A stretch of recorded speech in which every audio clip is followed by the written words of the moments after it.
can. Overtake behind you. You can use one. He's a long way back to come up into turn 6. He's nowhere near close enough. 2-3 car lengths behind Willpower. Half a lap left to run. Oh, and Dixon got really loose out of that last corner. I'm not sure he's going to have enough here. 2 car lengths in it between Power and Dixon.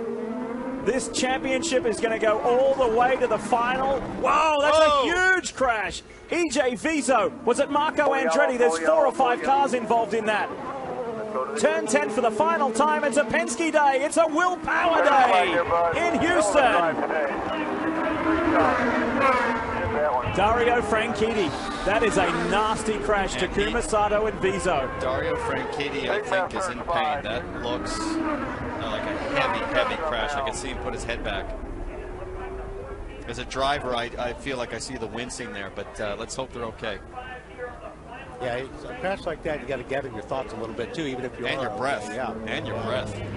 You can see Takuma Sato. The guys seem to be on the radio. Viso is extracting himself from the Sitco Andretti Autosport car. What went down here? And there's the marbles on the outside there. Sato gets loose. Oh no! Oh my goodness!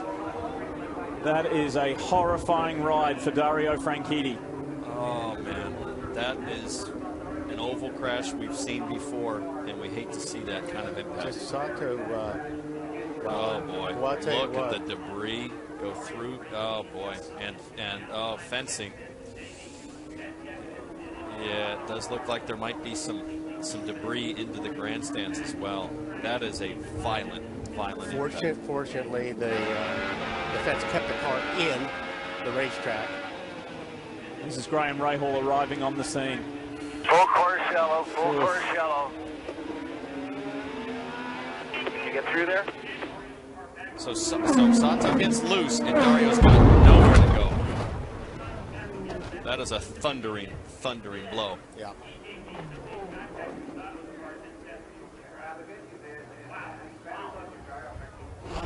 Four hours and more. Oh, no. Watch the barriers as well. Any damage?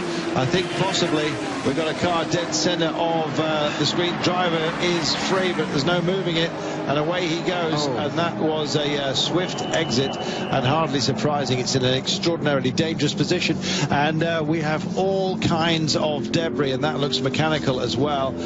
Part of a block of something, as well as the carbon fiber. And they've got to be careful here around this chicane on the Mulsanne.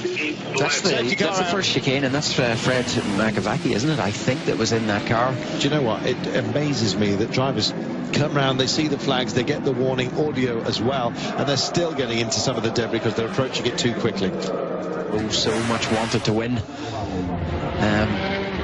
Has gone away from them. The 99 Aston Martin, it's Maciejewski. At least he got clear. There it is. Heavy impact, running third in class, or first I should say, and Peter Dumbrek now into second place. It was the leader, and is that victory that they were gunning for on behalf of course, the fallen Alan Simerson?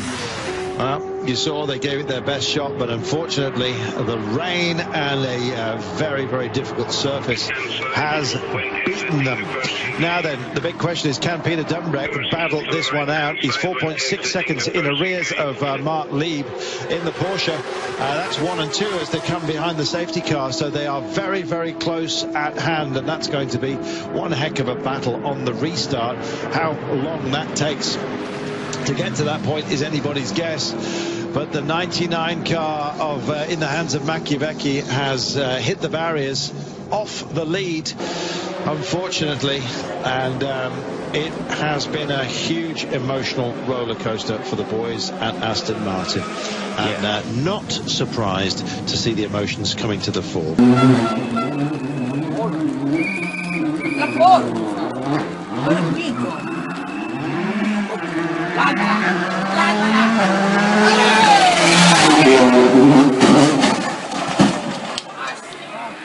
After the checkered flag, here it is, look. Giovinazzi's busy celebrating. Mardenborough's still on the power. He just doesn't see him in time. Swerves out. Bang. Well, Giovinazzi, I wouldn't say deviated from his line too much there. Jan Mardenborough, maybe he didn't see the flag and was still fully committed to give him the benefit of the doubt, but anyway, you can see the outcome. The damage is there. He's finished in second place, but I suspect he'll be up. GP3, the green flag waves, the red light builds, so do the engine reds. Watch your poleman Niederhauser, he's slow away, he's stalled in fact, and that looks as though it is Harvey who's very quick away, and I didn't see who's caught the back of Niederhauser. I was panicking because that is so often the case, and that is another big crash at turn 1. That looks as though it is Theo Elinas who has run over the back of one of the cars in front. Viso Yu is out on the left-hand side of the screen. So more carnage here at Monza, down into the Rettifilio. And the GP3 drivers haven't got it right here at Monza in terms of their approach to the first corner. And Niederhauser stalled from pole position. What a disaster. His bad season goes from bad to worse, and when you do stall, you run the risk. That was Ryan Cullen, sorry, not Theo Elinas, and he's got it all wrong. I thought it was Theo Elinas. It wasn't. I've done him a massive disservice by implicating him in that melee. It is Ryan Cullen, and what a shame for all those involved, because there's no excuse really for that type of driving. We know it's a heavy braking zone. We know what... Matt Neal, Adam Morgan is third, Jason Plato is fourth, Jordan is fifth, Tordoff sixth, Jeff Smith runs seventh, then it's Newsham, Nick Foster and Rob Austin. Oh, off goes Austin, he's been collected by a spinning Newsham. That is a big, big impact. The Audi is demolished. Rob Austin is in the middle of the road. That's certainly going to be a safety car. It may even be a stoppage. But Rob Austin has hit the Armco of the tyre wall, a mighty blow. That was a scary accident, very scary accident. He looks to be okay, but very scary, because he just got clipped by the car coming back onto the track, and it turned him around, and he's gone backwards into the Armco, just going up the hill. Oh, well, glad to see he's okay, but scary accident. The best news of the day, I think, is that Rob is safe and sound and gets out of the car. The car is history. He's already mentally calculating the cost. Yeah. That's what an owner-driver does. He's looking at the back of the car and just thinking, the calculator's going in his head. A bittersweet weekend. Podium in race 1, and now this. A wrecked car. The medical team is there to make sure that he's okay. Now talk us through it, Tim. So we look back further at top of your screen. Newsham gets sideways, just clips the back. That turns the car around. It goes out of shot, but almost goes backwards square on into the wall, because there's the actual Armco is at a bit of an angle. Here we see the reverse shot. This should show us the angle of contact for Rob Austin. Look, backwards, and he just clips that sideways wall. Fortunately, it was slightly up the hill, a bit further up than I thought, but a massive impact at barely unabated speed. So Dave Newsham lost it, slithered across the track, and of course Rob Austin saw a car slow ahead of him. He darted up the inside. Just look at the force with which he hits the barrier. That is huge. Shows how strong these cars are, though, because that took the impact very, very well. And it was on the driver's side. You can see the safety carbon over the roll cage on the driver's side. A huge amount of protection for the driver, plus the window net, plus the seat that surrounds the driver's head. So huge amount of safety there. Dave Newsham, he's obviously out of it as well. Real shame. That was the same incident we've seen before with the cold tyre on the rear. Just show you what happened in this situation as the field came to the checkered flag. Watch the white 32 car.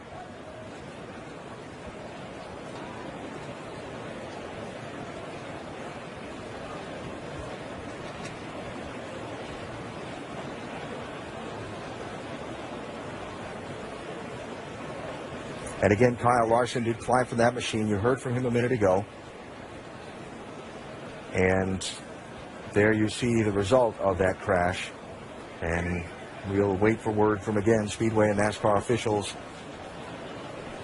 on the situation on the grandstand side of that fence, and keep our fingers crossed that everything's okay. That's a combination of the Kronos. Oh, that's McNish. That's Alan McNish. That's a massive chunk there. Traffic.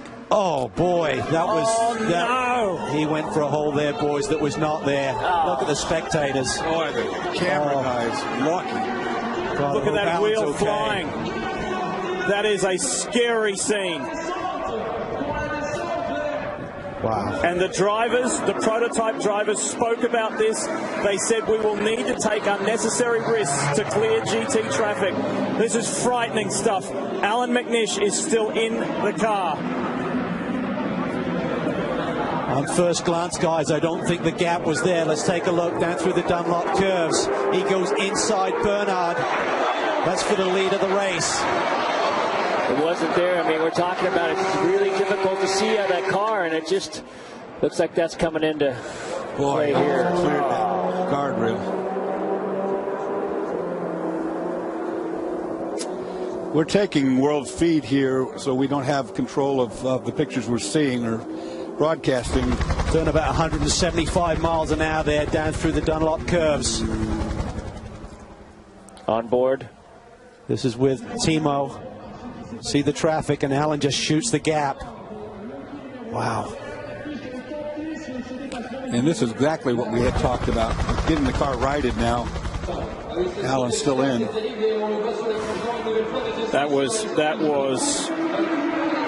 extremely disturbing. And Dr. Wolfgang Ulrich. And that is a goodness. Boy, wow. My goodness, that is awesome. That's great to see right there. That was a massive shunt, and the relief at Audi, relief that Alan is okay. See the emotion there on Dr. Ulrich, and his eyes almost brought to tears. Amazing, walking away, just wow. Stefan Rakelmi on board with Collado. Here's the replay. Up, oh, and just gets that wrong. Hits the back of Sam Bird and Limer. I mean, he touches Sam Bird as well there in the impact. He touches the back of. There you go. Yeah, hits Limer. And goes into. Does he go into? It goes into Leal. So he takes Leal out into the back of Limer. Fireworks, that is for sure. Round 18 of the Dunlop MSA British Touring Car Championship from Snetterton is about to get underway. Green flag shown at the back. Drivers now look towards the lighting gantry. The lights go red, and the notes of the engines rise. The lights will go out any second to get the race underway. They do now. Colin Turkington surges between the two front row drivers. Brilliant start. Turkington leads, but can Dave Newsham fend off Gordon Shedden? They run side by side down towards Riches. Matt Jackson goes for the inside, and he gets past Newsham. Shedden round the outside. Aaron Smith up the inside, and Dave Newsham's going backwards. And also Matt Neal tries to go up the inside of Adam Morgan as they head towards Montreal hairpin for the first time. Well, that was a brilliant start by Colin Turkington. It's very... Oh, and Newsham getting into further trouble with one of the Honda... Oh, they've been turned around nearly twice. But, yeah, great start by Turkington. I think Andrew Jordan was in that mix, and also Matt Neal and Dave Newsham still bouncing off people. Tom Oslo-Cole was delayed in all of that.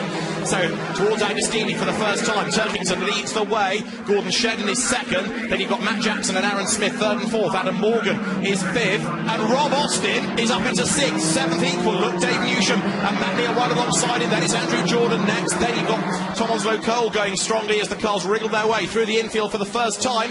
Liam Griffin in the background with the repaired Ford Focus looking to gain ground. Frank Raffle trying to pick up places, and so too Jason Plato and Sam Tordoff, who was 18th, and there's more drama with an MG off. Big accident, over goes the MG in the background. Look, Matt Neal was off, and that MG is Jason Plato. Well, this is drama, and this is certainly going to be a safety car of thought.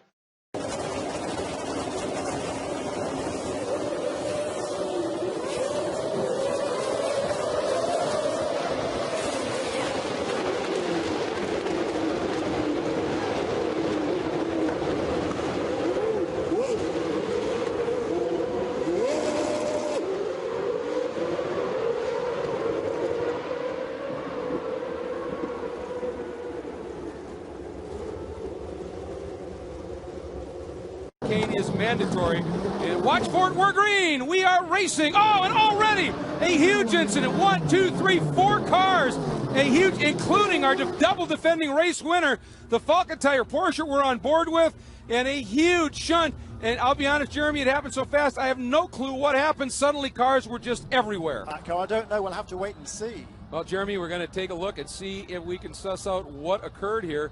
And there he is, Tucker right down at the bottom of the screen, in and amongst all those other cars. Oh, there is damage. Yeah, now watch this, Jeremy. Yeah. Oh. You know, shoot, he got hit from behind, didn't he? He got hit from behind. Was that by? I'm not sure who that was. That was one of the extreme speed cars. It could be, but the problem is I think somebody nudged that tire barrier as well. Well, you know, coming up was right there, that tire barrier. Somebody hit that. But that, wow. What a design. I mean, we talk about the dramas here being down at turn 1, not before the green flag. Do have it refired now, so they're losing some precious time on pit lane, but hopefully they can get this issue sorted. Oh, and a problem. Oh my gosh! That was a very hard impact there as they're heading up into the left. Okay. Oh, full course caution. Huge impact between the 99, the Daytona prototype, and the 62, the GTLM Ferrari. Memo Gidley behind the wheel of the 99.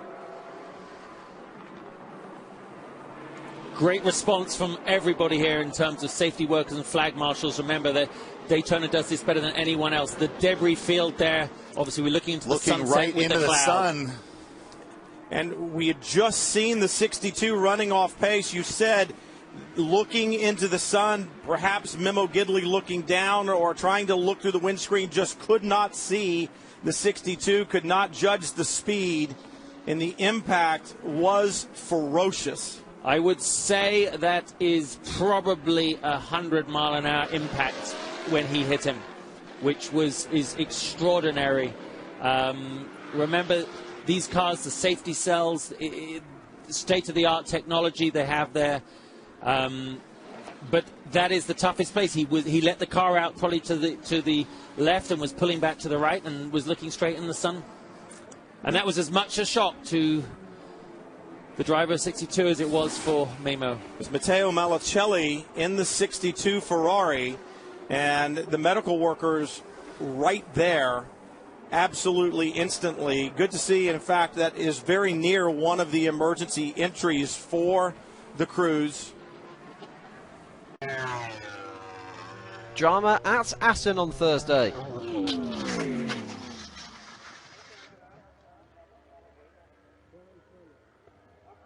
World champion Jorge Lorenzo caught out by standing water at 238 kilometers an hour and breaks his left collarbone.